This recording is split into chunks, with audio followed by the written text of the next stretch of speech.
From Mamina Kwaba Penism TV, so and then your first time I'm so subscribe, like, comment, and share.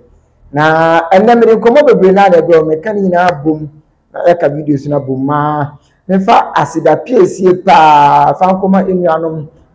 open so TV for or mother woman, side video and the me set me KB, and I'm meant to be uncle some money draws. Then soon, I can't be watch Penism TV baby atwa me de sabronum konwa asem de bro enne yisem no kasa de sabronum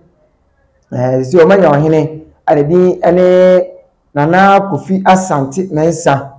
sabronum manhene ana sesei wo so ade a kire opin so wo so a kire kuro no tina ehun be hia se amame na amane kwan so wo be so a kire niwura ko be asante kotoko hin tufo se twa bio na afi so onya kwan na sabronum ensem a ekoso se he galamse hu sensem na mu yedi tu monimo a muhu bie no mo se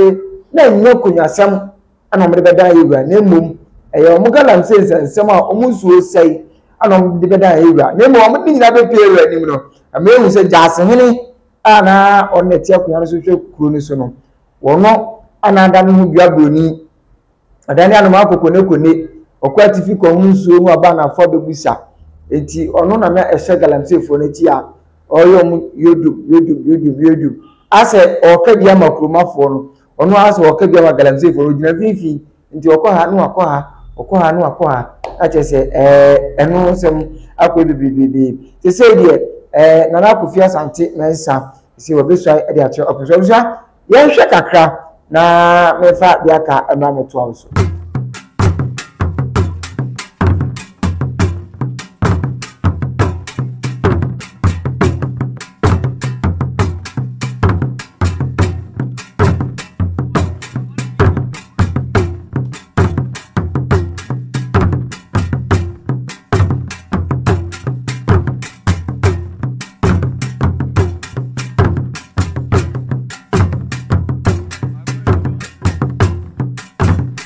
Ezaro wa mu no usari ya kwebia santi kotoko no siba fansa beto sayi na mi show na afi so kosom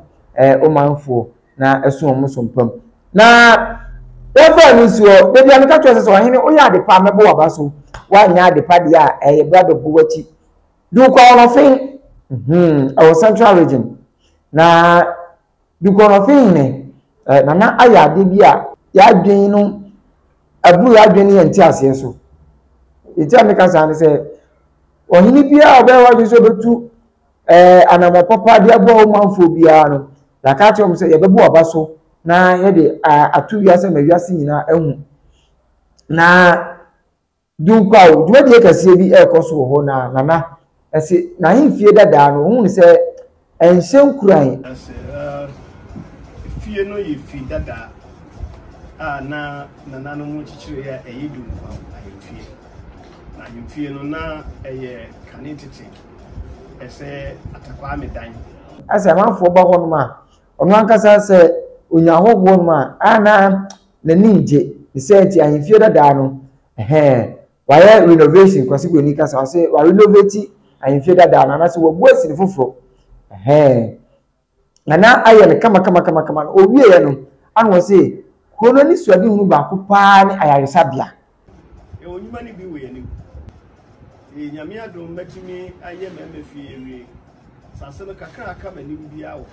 ti abusua yakoni okotie wado na sentwofo nana edi nkomo ewo ni pie mu no ekokotie ensem dodo nana ede egu eframam ede ma sentwofo ise government hospital e kono wura ho no mo a wonsa benkum na e be ese ye car park but yentimi nsiesie ho yentimi nye ehema kuma so se the person wi sika bia menya bia me de koye sa adwuma esa se na betena ba bia agi awowo na nya yaresa bia awowo bakuru na se omo fa omo a hin fa ne beka koso omo yare etina na se na ni suade hunu kase pa se die